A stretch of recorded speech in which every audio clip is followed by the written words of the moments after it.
Donc on va essayer d'ouvrir, on a parlé des troubles développementaux et beaucoup d'autisme au début. On va essayer d'ouvrir sur plus les troubles moteurs. Alors actuellement, donc, dans les classifications internationales, dans le DSM-5, on parle de troubles développemental des coordinations, ou TDC, qu'on appelait avant TAC, troubles d'acquisition des coordinations, ou dyspraxie. Voilà, les termes évoluent assez régulièrement. Ça correspond à des difficultés d'apprentissage des gestes moteurs, par exemple des difficultés pour faire ses lacets, sauter à la corde, jeter une balle. C'est assez fréquent, ça correspond à 5% de la population. Et il y a une surreprésentation, comme beaucoup de troubles de neurodéveloppement de garçons par rapport aux filles. Alors c'est des troubles qui ne sont pas forcément sévères, mais qui, vu qu'on peut souvent avoir de comorbidités, qui peuvent être associés à des troubles beaucoup plus complexes qu'on va présenter un peu plus tard. Juste une petite vignette pour dire que voilà, Daniel Radcliffe, qui a été l'acteur d'Harry Potter, l'acteur principal, il avait ce type de difficulté, qui lui a permis d'avoir une vie complètement correcte.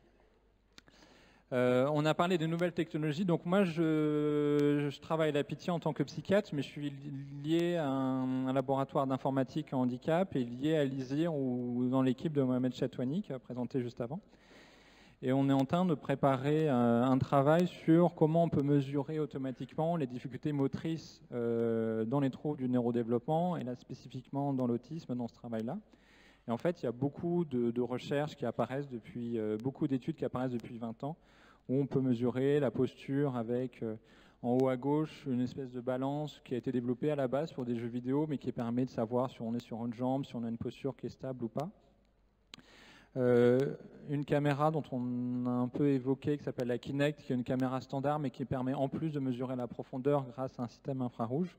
Puis il y a tout un système un peu plus spécifique, avec des capteurs de pression pour mesurer la marche, ou des petits marqueurs qu'on va mettre sur le corps. Et avec donc l'idée de mieux comprendre ces difficultés du mouvement avec une sémiologie, comme disait Mohamed, dont on n'avait pas forcément accès avant, parce que c'est beaucoup trop fin, c'est beaucoup trop rapide. Et donc avec l'idée peut-être d'avoir des outils pour mieux comprendre ou pour faire des dépistages à terme de ces difficultés-là. Et on évolue vers des capteurs qui sont de plus en plus précis dans le temps, au niveau spatial, et moins en moins invasifs. Alors, pardon.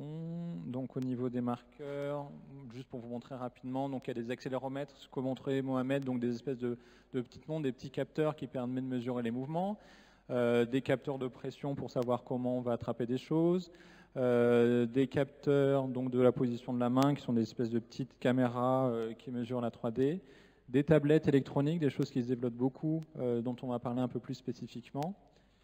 Voilà, il y a des gens qui ont regardé les mouvements, les postures de la tête pendant l'IRM, des caméras 3D, les suivis de regard dont je pense que vous avez entendu parler déjà, eye tracking, puis voilà la position, le webcam, et puis donc des tablettes, des écrans tactiles classiques, des iPads qui permettent d'être accessibles beaucoup plus large. Et juste pour dire un mot aussi des recettes en informatique, on appelle ça des algorithmes, donc comment on va analyser ces données. Il y a différentes méthodes, en 2 mots, pour dire qu'il y a des méthodes qui sont très simples, très faciles à interpréter, mais il faut essayer d'extraire ce qui est important à la main. Et puis, il y a des nouvelles méthodes un peu plus récentes, notamment les réseaux neuronaux, qui vont extraire un petit peu les caractéristiques importantes du mouvement de manière automatique, mais après, on va avoir plus de difficultés à comprendre vraiment ce qui se passe. Voilà, donc là pour l'écriture, nous, on va vous montrer des arbres décisionnels. Et puis pour la mesure de posture, on a par exemple des réseaux neuronaux, comme sur la vidéo du début que je vous montrerai après, qui permet de mesurer la posture automatiquement, sans qu'on sache vraiment comment elle le fait et comment ça fonctionne. Alors, on avait parlé beaucoup de symptômes et de diagnostics au tout début avec la présentation du professeur Xavier. J'étais formé en thérapie comportementale et c'est des schémas comme ça qui me parlent assez bien, qu'on appelle l'analyse fonctionnelle. Donc voilà, qu'on a développé un peu pendant ma thèse en observant différents enfants. Donc on peut imaginer qu'il y a des enfants qui ont des difficultés d'écriture qui ne sont pas forcément majeures, qui peuvent être associées à d'autres troubles d'attention, Voilà, parce que rien n'est jamais pur. Et puis, dans la vie réelle, ils vont être en décalage par rapport avec les autres, ils peuvent être critiqués par la maîtresse, par les enseignants. Et voilà, parce qu'ils ne sont pas comme les autres, et on va lui dire, voilà, tu pourrais faire attention, tu pourrais faire un effort. Et par rapport à cette situation qui n'est pas forcément agréable, l'attitude logique, c'est d'éviter cette situation et d'éviter d'écrire. Et en fait, on est soulagé parce qu'on n'est plus confronté à la critique. Le problème, c'est qu'éviter, à long terme, ça augmente l'anxiété, et puis on se trouve nul, on n'est pas capable de faire comme les autres. Progressivement, on crée un décalage. Et puis on est crispé quand il faut écrire. Et puis voilà, on écrit, on se fait un peu plus critiquer, et puis on n'apprend pas à écrire. Et puis surtout, dans ce système-là, le problème, c'est que si on évite d'écrire, on évite aussi des situations d'apprentissage. Et c'est en forgeant qu'on devient forgeron. Et pour apprendre à écrire, il faut écrire. Et donc, voilà, en fait, on a un système de double cercle vicieux. Donc, j'espère que les choses, elles sont claires pour vous. Mais on peut le comprendre uniquement parce qu'il y a cette relation des différents éléments. Et il faut avoir cette vision un peu dynamique pour bien comprendre les choses. Donc, chaque élément séparé est simple. Mais faut faire des hypothèses comme ça et puis essayer de relier les choses entre elles pour faire un peu de sens. Et puis, bah voilà, si on a des difficultés d'écriture, après, on a toute sa charge cognitive, on a des problèmes d'attention, on est en décalage avec les autres, et puis ça par des systèmes de boules de neige comme ça, on peut avoir des troubles du comportement parce qu'on est complètement en décalage avec les autres. Donc, à la base, quelque chose de tout bête peut s'auto-amplifier comme ça et puis avoir un impact sur l'estime de soi, l'humeur, l'anxiété. Alors, comment on faisait l'évaluation d'écriture? Tu veux dire un mot? Ah, je le fais, ouais. J'ai la responsabilité de la psychomote, je suis très content. Comment on évaluait l'écriture avant? Comment on le fait encore actuellement? Donc, c'est un texte qui s'appelle le BHK. On présente un texte imprimé à un enfant et on demande de le recopier pendant 5 minutes. Et après, on va récupérer 13 éléments selon une échelle standardisée, test normatif, et on va regarder si l'écriture elle est grande, décalée, les lettres elles sont distordues. On peut faire cette analyse une fois que l'enfant a fini d'écrire, et puis ça prend un petit peu de temps, et puis bon, voilà, 10 minutes, hein, c'est pas très très compliqué, mais voilà, c'est un peu subjectif, un peu coûteux. Et au début de ma thèse, on a fait un partenariat avec l'École polytechnique fédérale de Lausanne en Suisse et puis le laboratoire de psychologie Grenoble. Et on a analysé une base de données de BHK, donc d'écriture d'enfants sur des tablettes. L'intérêt des tablettes, c'est que ça permet de mesurer, des tablettes électroniques, ça permet de mesurer des paramètres dont on n'avait pas accès avant. Et donc, il y a 2 travaux qui sont en cours. Et donc, il y a un premier qui a été publié dans Nature Digital Medicine. On a essayé d'automatiser un peu ce diagnostic de dysgraphie, voir si on pouvait avoir de nouveaux paramètres et comparer avec le BHK. Alors, juste pour commencer avec des choses uniquement démographiques, on avait trouvé 5% de dysgraphie dans les écoles. Voilà, c'est pour montrer un petit peu la taille d'échantillons. Beaucoup plus de problèmes moteurs chez les garçons, et là aussi, les dysgraphies, on trouve plus de garçons. Il y a une intuition que les gauchers écriraient plus mal, mais en fait, non. Il n'y a pas plus de gauchers chez dysgraphiques que chez non-dysgraphiques, mais il y a des problèmes probablement de latéralisation dans les troubles du spectre autistique. Et ce qu'on a bien dit déjà ce matin et qu'on retrouve dans la dysgraphie aussi, c'est qu'il n'y a un peu qu'une seule manière de bien écrire, mais par contre, il y a des trajectoires développementales qui sont complètement différentes quand on a un problème. Et donc les enfants avec dysgraphie n'ont pas un simple retard, mais en fait ils ont un apprentissage qui est différent. Alors donc les tablettes c'est intéressant parce que en fait on peut mesurer de manière assez précise la position du stylo dans la longueur, dans la largeur, dans la hauteur, à quelle distance il est de la tablette.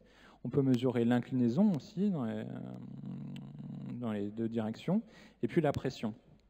Et ça, tous ces paramètres, ils sont mesurés 200 fois par seconde. Et à partir de ça, donc on peut extraire des paramètres qu'on va calculer donc avec des algorithmes de manière automatique pour regarder la taille de l'écriture, pour regarder la forme globale, si les lettres elles sont de travers. Donc des choses sur un point de vue très physique, hein, c'est parfois difficile pour un psychiatre ou un clinicien d'interpréter, de savoir directement qu'est-ce que c'est, mais donc c'est très reproductible et très objectivable et très mathématique en fait. Donc on a trouvé 4 types de caractéristiques d'écriture. Donc là il y en a 53 en tout, il y en a même plus, je crois qu'ils sont une centaine actuellement. Mais donc sur 4 types, statique, au niveau géométrique, l'organisation dans l'espace, au niveau des problématiques de vitesse ou kinématique, des problématiques de pression ou d'inclinaison. Et à partir de ça, donc, on sait exactement ce qu'on a extrait, on n'est pas dans l'aveugle comme ce que je vous disais avec des systèmes de machine learning type apprentissage profond par réseau de neurones profonds. Ici, on sait ce qu'on extrait et puis on peut utiliser des algorithmes un peu au milieu de ma figure au début, qui est un peu un arbre décisionnel. Alors, si cette valeur elle est à tel niveau et celle-ci elle est à tel niveau, alors je regarde telle valeur, en fonction de ça, je peux classifier. Et donc on a pu entraîner un algorithme qui peut dire voilà, si l'enfant a une dysgraphie ou pas, en utilisant moins de données et finalement probablement en étant plus précis en fait. C'est un peu la direction dans laquelle on va actuellement. Donc au lieu de prendre 5 minutes de texte comme on l'avait au début, on voit que dès 20 à 30 secondes de texte en fait, l'algorithme est assez performant et peut distinguer si l'enfant a une dysgraphie ou pas. Et puis donc on a accès à une nouvelle sémiologie, de nouveaux signes, et puis à regarder un peu qu'est-ce qui se passe et est-ce qu'il y a différents types de dysgraphie. Et donc voilà, on a trouvé 3 sous-types d'enfants avec dysgraphie. Donc là, c'est un algorithme qui va regarder un peu comment les points sont répartis dans l'espace. Donc des enfants avec une dysgraphie légère qu'on retrouvait à l'école, des enfants avec une dysgraphie sévère qui étaient recrutés au centre de ressources troubles du langage donc de Grenoble avec des problématiques de vitesse et de pression, et d'autres enfants avec une dysgraphie sévère qui ont des problèmes d'inclinaison. Donc peut-être que si on a des sous-types différents, peut-être qu'on a des trajectoires développementales qui sont différentes et des stratégies thérapeutiques qui sont différentes si on essayait de cibler les problématiques d'inclinaison, de vitesse, de pression. Voilà. Alors, on a essayé de faire une preuve de concept par rapport à ça et ça rebondit beaucoup, je trouve, avec la discussion qu'il y a eu au niveau des questions méthodologiques parce que nous, voilà, moi je voulais garder un peu le regard clinicien et puis voir un peu comment pouvaient servir ces différents outils et dans une trajectoire développementale, donc en comparant plusieurs moments. Et donc on a essayé ces nouvelles technologies déjà chez un enfant. Voilà, on va l'appeler Raoul aujourd'hui, c'est un garçon de 10 ans. Comme le disait le professeur Xavier, en fait on a beaucoup de comorbidités souvent chez ces enfants qui sont hospitalisés. Il était hospitalisé en hôpital de jour à La Pitié. Donc il avait une prématurité légère, l'accouchement était difficile, il avait une dyslexie sévère, avec un gros retard d'acquisition de langage oral, et je crois que l'orthophoniste avait rarement vu ça. Des troubles d'interaction sociale, mais une échelle d'autisme qui était dans les normes, qui était limite, mais qui était dans les normes. Un trouble de la motricité fine, avec une dysgraphie sévère. Des troubles de l'attention, donc il fallait qu'il se concentre pour tenir son stylo. À la fin, il ne savait plus trop comment faire, il était épuisé, il le cassait. Bon. Après, Ingrid va plus vous expliquer. Et puis donc avec un impact après sur son anxiété, sur son humeur.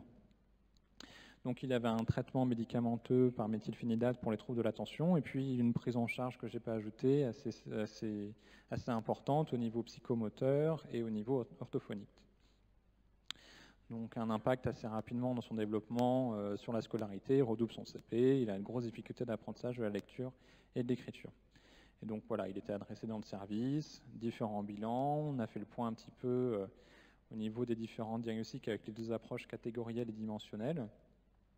Et puis, voilà, une prise en charge intensive, une scolarisation adaptée qui a été lancée. Et puis, voilà, Ingrid va vous présenter le début de la prise en charge. Alors, effectivement, quand je rencontre Raoul, donc à l'issue de son bilan psychomoteur, une dysgraphie massive a été repérée, en plus d'autres éléments psychomoteurs, évidemment. Donc sur la première vignette, vous voyez son écriture. Donc c'est le test du BHK qui lui a été proposé, donc le test d'écriture qui vous a été présenté. On s'aperçoit tout de suite qu'en fait l'écriture n'est pas du tout mise en place. qu'il ne sait pas écrire en cursive. Donc quand on impose le cursif, c'est la ligne tout en haut qu'on obtient, donc un gribouillage indifférencié. Et puis, il sait écrire quelques lettres quand même en capitale d'imprimerie, mais surtout, on voit que l'organisation de l'écriture n'est absolument pas intégrée, puisqu'il démarre à l'horizontale, il repart un moment en vertical, il reprend de l'horizontale. Enfin, donc l'organisation dans la feuille au niveau spatial est totalement altérée. Alors, il a fallu d'abord faire tout un travail au niveau corporel, spatial, gestuel, pour pouvoir faire en sorte que l'écriture se mette en place. Donc tout ça, ça a pris beaucoup de temps. On a ensuite entamé une rééducation de l'écriture à proprement parler traditionnelle, c'est-à-dire papier-crayon, après avoir fait toute la mise en place au niveau corporel. Et donc, c'est la partie du bas, où spontanément, quand même, il va vers ce qui est le plus confortable pour lui, c'est-à-dire la capitale d'imprimerie. Mais si on insiste pour qu'il fasse du cursif, donc quasiment 2 ans après, c'est possible, il a intégré le cursif, alors ça reste encore très irrégulier, très lent et très coûteux pour lui. Mais voilà, les lettres se mettent en place, au niveau spatial c'est beaucoup plus organisé, et la rééducation du graphisme traditionnel peut donner de très bons résultats chez un enfant qui est volontaire et coopérant. Seulement, arrivé à cette période de l'année, on se retrouve dans une impasse. Raoul, il fallait que ça sorte, ne veut plus entendre parler de stylo. Hein. Il devient totalement, il fait un blocage complet et il devient totalement opposant. Donc on se pose, on réfléchit et on cherche, mais qu'est-ce qu'on a à notre disposition qui pourrait faire en sorte de débloquer la rééducation de l'écriture.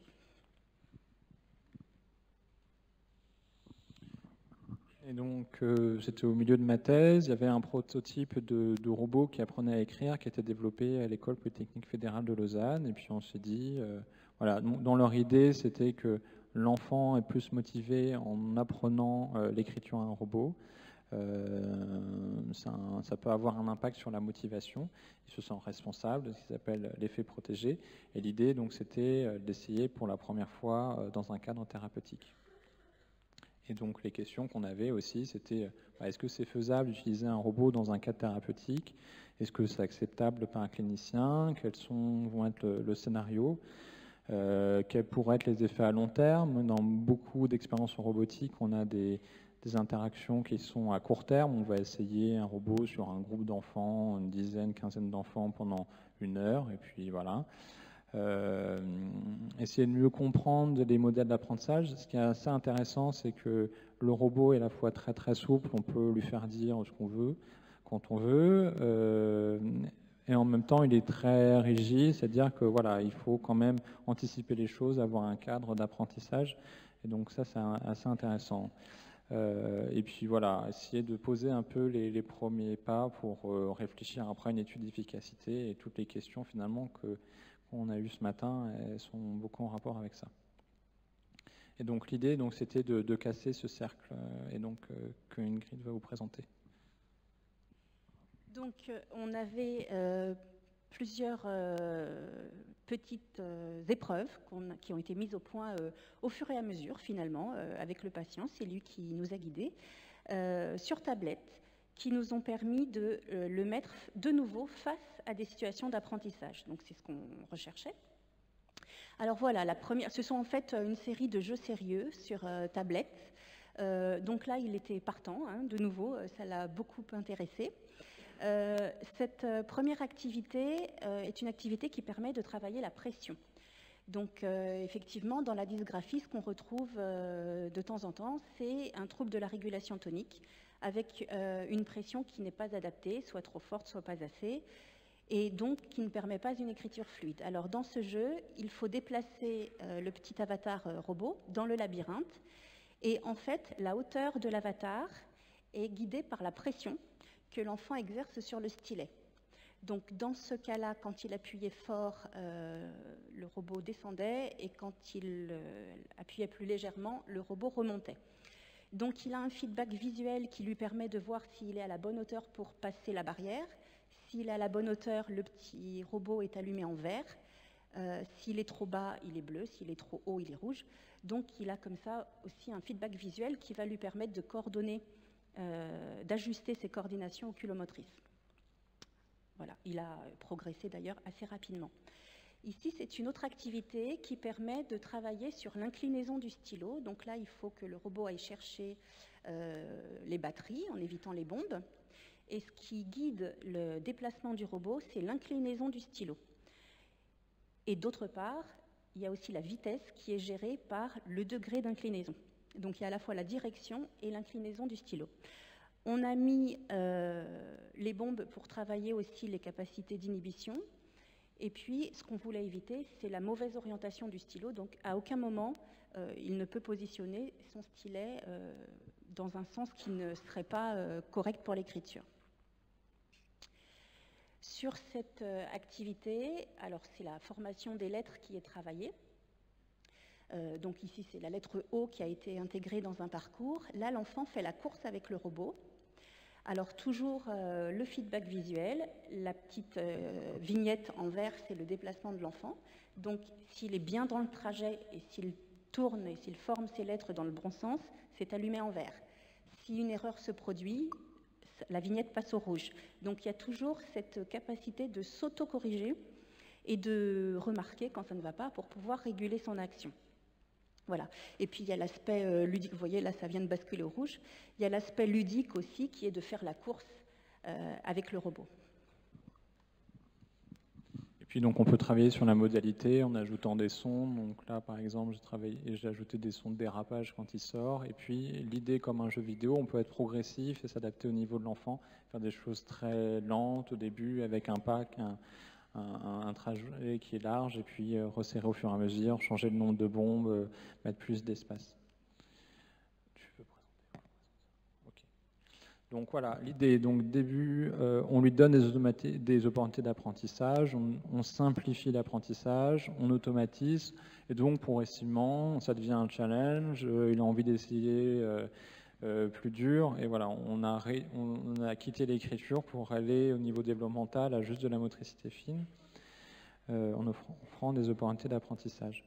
Et une fois qu'on a fait ça, après, donc le système, le prototype de robot qui apprend à écrire à proprement parler, où il y a une première étape où déjà, voilà, on va normaliser, on va relativiser, on va diminuer l'anxiété en disant, en montrant un robot qui écrit mal, et voilà, le robot il écrit encore plus mal que moi.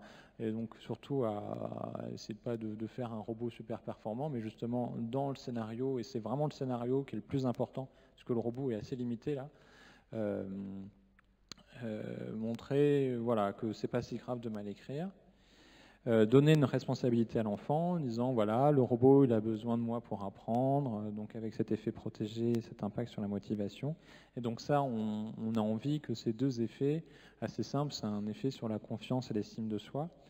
Et si on le détend, il est moins anxieux, on peut imaginer une amélioration de l'écriture. Et quand il voit qu'il améliore son écriture par un phénomène de renforcement positif, voilà, il améliore sa confiance et son estime de soi. Donc, tous les briques, elles ne sont pas compliquées, mais les mettre sous forme de modèle et de dynamique et d'interrelation, je trouve que ça parle beaucoup. Voilà. Et puis, il y a un système aussi d'auto-évaluation, on parle de métacognition en psychologie expérimentale, où voilà, Raoul il devait être performant, il devait avoir un bon exemple, et donc présenter un peu comme disait Mohamed, donc toujours de la même manière, il devait bien faire son L, et toujours un peu de la même manière, pour que le robot il apprenne bien. Et donc, en fait, en évaluant le robot, il s'évalue lui-même. Et donc, voilà, on apprend en enseignant, on essaye d'identifier, on identifie forcément un peu les limites, les choses qui sont moins claires. Ça a un impact sur sa confiance en soi, sur son automatisation aussi. Et donc voilà, je te laisse. Alors, une autre activité, donc là c'est pour travailler les lettres à l'intérieur d'un mot, donc c'est l'activité co-writer. C'est le robot qui a écrit en haut, c'est le mot chat qui est écrit. Alors évidemment c'est très mal écrit, le robot est programmé pour écrire plus mal que l'enfant. Donc c'est l'enfant qui va être en position d'enseignant. Et pour que le robot progresse, il faut que l'enfant lui montre les lettres d'une manière correcte. Donc il va falloir qu'il s'applique pour que le robot comprenne bien le geste et s'améliore à son tour. Donc en fait, l'enfant, en voulant rééduquer les difficultés du robot, en fait, rééduque ses propres difficultés puisque le robot réplique ses difficultés à lui. Voilà, donc c'est ça qui est intéressant. Et d'essai en essai, les lettres sont de mieux en mieux formées. Alors, par contre, cette activité faisait travailler les lettres, mais isolées les unes des autres. Donc, quand on veut rééduquer l'écriture, ce n'est pas satisfaisant, puisque l'écriture, c'est aussi l'enchaînement des lettres les unes avec les autres. Donc, on a mis au point l'activité suivante, qui est cette activité où il y a un changement de couleur chaque fois qu'il y a un lever de stylo. Voilà. Donc, le thérapeute écrit le mot en haut, puis l'enfant va écrire le même mot, et s'il lève son stylo aux bons endroits, c'est-à-dire s'il fait les bons enchaînements de lettres, il va se retrouver avec le mot écrit avec exactement les mêmes séquences de couleurs. Donc là, pareil, il a un feedback visuel direct. Vous avez vu qu'il n'a pas obtenu la même couleur, donc il a compris qu'il n'avait pas fait le bon enchaînement, donc il efface, il recommence, etc. Et c'est lui qui régule ses essais de proche en proche jusqu'à obtenir exactement le même mot. Voilà, donc de nouveau, on n'avait pas la bonne couleur, il recommence, mais là c'est la même vidéo qui est en boucle, donc il ne va jamais y arriver, mais en fait, à la fin, il y arrive. Voilà. Donc, voilà, pour rappel, où on en était arrivé avant de commencer le co-writer. Donc, après un mois, on obtient la vignette du haut. Donc, on voit qu'il y a quand même une amélioration de l'écriture au niveau qualitatif.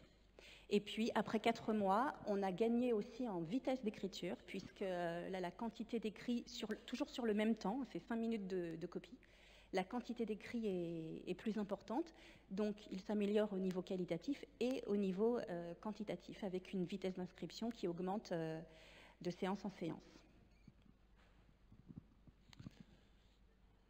Voilà, les questions qu'on a eues à partir de ça, c'est la question de la diffusion. C'est un peu lourd d'utiliser un robot. Là, pour l'instant, le robot il a été assez limité. Il bouge vraiment dans l'activité course et dans l'activité d'écriture, tour de rôle avec l'écriture, avec l'enfant. Quel est l'impact du robot? Peut-être qu'une tablette, ce serait suffisant. En tout cas, ça permettrait de cibler des enfants qui auraient moins de difficultés. Nous, vraiment, l'idée, c'était de cibler les enfants les plus difficiles pour faire la preuve de concept, et puis, parce qu'on a un service hospitalier, et puis que c'est l'objectif. Donc, il y a une version sur iPad qui est en cours de développement et de diffusion, qui s'appelle Dynamico, donc avec les mêmes principes.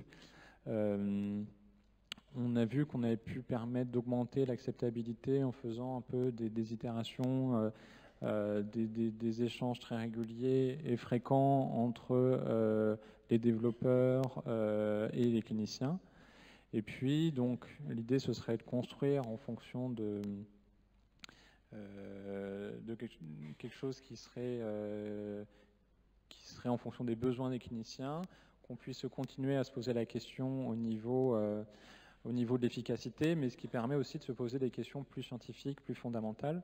Donc là, un exemple d'une question sur l'intérêt de l'incarnation du robot, où on a regardé quel était l'impact sur l'assentiment d'être avec, de la coprésence et de l'attention, quand on avait uniquement le robot, quand on avait juste une représentation du robot à l'écran, un avatar, ou quand on avait juste la voix.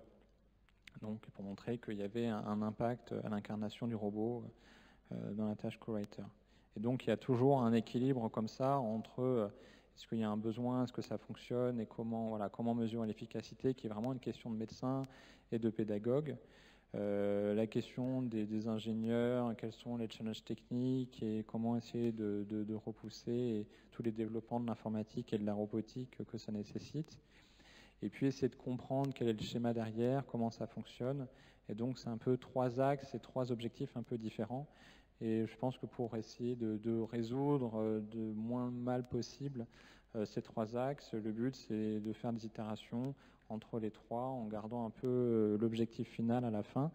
Et d'essayer par petites touches. On est encore très très déterminé par les modèles de médicaments où finalement on donne un médicament ou un placebo et on ne maîtrise pas énormément de choses.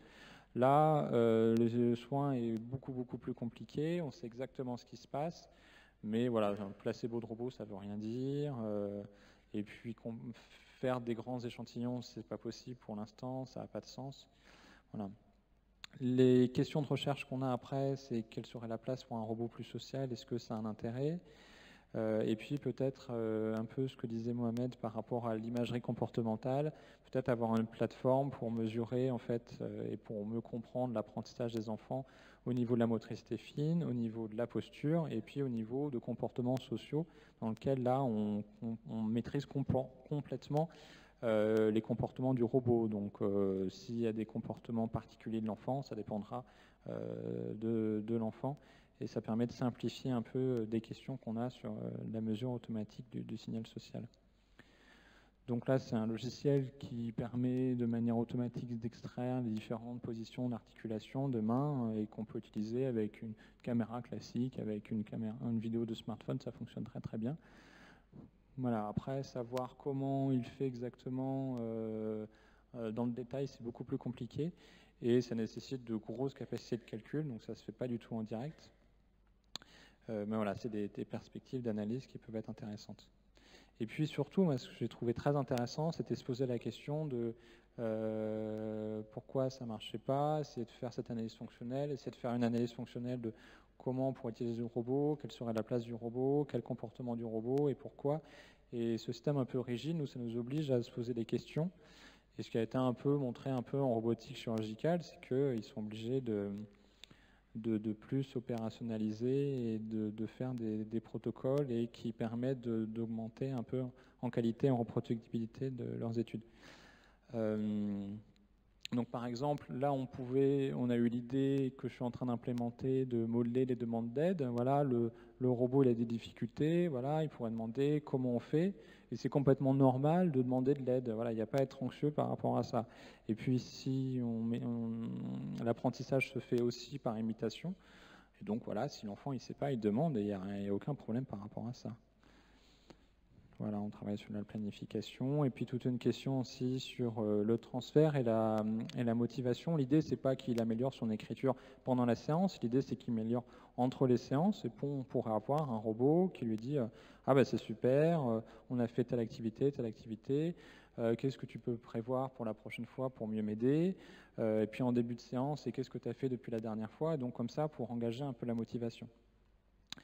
Et là, c'était intéressant les motivations. Et puis au niveau des effets aussi, on a vu que le fait de débloquer l'écriture cursive, ça a aidé en orthophonie, où il pouvait écrire de manière plus automatique en orthophonie, pour ensuite se concentrer sur les aspects plus phonétiques. Et donc voilà, on retrouve cette idée de dynamique et de spirale.